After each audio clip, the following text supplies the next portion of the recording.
ওদের বাড়িতে গেছিলাম, সবাইকে বলে এসেছি আসার জন্য। এটা একটা কাজের কাজ হয়েছে। আসলে আমি একদিন এই গলির মুখে ওনাকে বলেছিলাম, কিন্তু ওটা তো শুধু কথার কথা ছিল। আজ ভালো করে বলে এসেছি। তুই আর্য স্যারকে? হ্যাঁ, এইটা খুব ভালো করেছো। মানে তোমরা যে দুজনে গিয়ে বলে এসেছো, এটা খুব ভালো হয়েছে। বসো না বাবা, বসো। এই সুমি, হিন্দল চা শরবত কি খাবে একটু দেখো না। না না না কাকাবাবু, আজ আর বসবো না, কারণ মা কিন্তু বলে দিয়েছে রেজিস্ট্রির আগে আর অপর্ণার সাথে একদম দেখা না করতে। অপু, পাগলামো হচ্ছে এটা। এইভাবে একটা ভুলভাল সম্পর্কে জড়াস না তুই। তোর কি মাথা খারাপ হয়ে গেছে? চলো, তুই চুপ করে আছিস কেন বল? তুই কি জানতে চাইছিস আমি তো সেটাই বুঝতে পারছি না। তুই বিয়েটা তো মন থেকে করছিস না? তোর মন যেটা চাইছে সেটা আমাকে বল। যাদেরকে বলার কথা বলছি তারা সবাই সবটা জানে। আরে জানে যখন, জেনেও যখন বুঝতে পারছে না, তাদেরকে তো বোঝাতে হবে অপু। তোর কি মনে হয় রূপা? আমি চেষ্টা করিনি, আমি কম চেষ্টা করেছি বোঝানোর। এখন তো হাল ছেড়ে দিয়ে বসে আছিস। অপু, তোর রেজিস্ট্রি এখনো একটা দিনও বাকি নেই। তুই আমাকে বল, আমি কাকু কাকিমার সাথে কথা বলবো অপু। আর এরকম আজ এই সম্পর্কটা নিয়ে যদি তোমার কোনো সমস্যা থেকে থাকে, তাহলে সেটা মেনে নিতেও কিন্তু আমার অসুবিধা হতো। আমার পরিবার, তুমি, অর্ক, মানুষে এরা সুখী হবে না একটা সম্পর্কে। সেটা হতে পারে, খালি নিজের কথাটা ভাববো। সারাটা জীবনের ব্যাপার আর্য, সারাটা জীবন সবকিছু ওলট পালট হয়ে যাবে। না না না, কোনো এইসব সারা জীবন বলে কোনো কথা হয় না। সতীনাথ বাবু যে কথাগুলো বলছে সেগুলো তো অযৌক্তিক নয়। তার উত্তর দেওয়ার ক্ষমতা তোমার ছেলের নেই। তুমি বলো তো, কোন বাবা চাইবে মেয়ের এইরকম একটা জীবন? কোন বাবা চাইতে পারে না মা। সেখানে আমি আমার জোর ফলাবো? ফলাবে, ভালোবাসার জোর ফলাবে, কারণ তোমরা দুজন দুজনকে ভালোবাসো আর্য। বললাম না তোমাকে, ক্ষমতার জোরে সবকিছু করা যায় না। সেটা করা ঠিকও নয় মা। ভগবান, কিভাবে দুটো প্রাণ কিভাবে শেষ হয়ে যাবে? শেষ তো আমি অনেকবার হয়েছি, অনেকবার শেষ হয়েছি, আবার উঠে দাঁড়িয়েছি, লড়াই করেছি। কিন্তু এইবারেরটা আলাদা জানো, এবারেরটা আমার কাছে একটু বেশি যন্ত্রণা। এই যে ভবিতব্য, বলো না ভবিতব্য,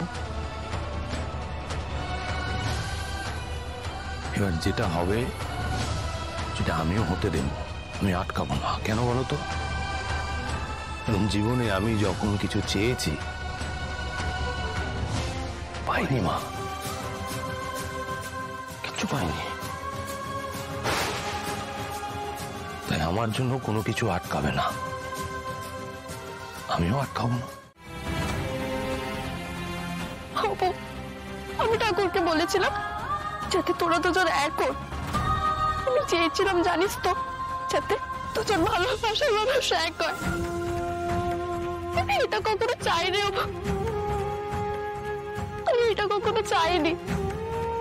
রুম্পা কাঁদছে অপুর জন্য, এত কষ্ট পাচ্ছে ওর প্রাণের বন্ধুর জন্য। আর আমি ওর মা হয়ে সব বুঝেও কিছু করতে পারছি না। এত পাশানি মা আমি, ওর মেয়ের কষ্ট দেখেও আমি কিচ্ছু করতে পারছি না।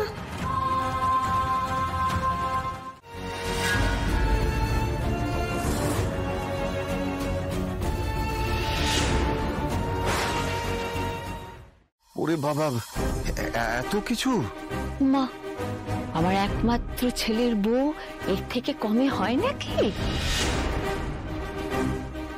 না সে ঠিক আছে, তাও মানে আরো কত কি দেওয়ার আছে ওকে? এই তো সবে শুরু। এই অপর্ণা পরিয়ে দিতে পারে। আমি এইসব এখন নিতে পারবো না।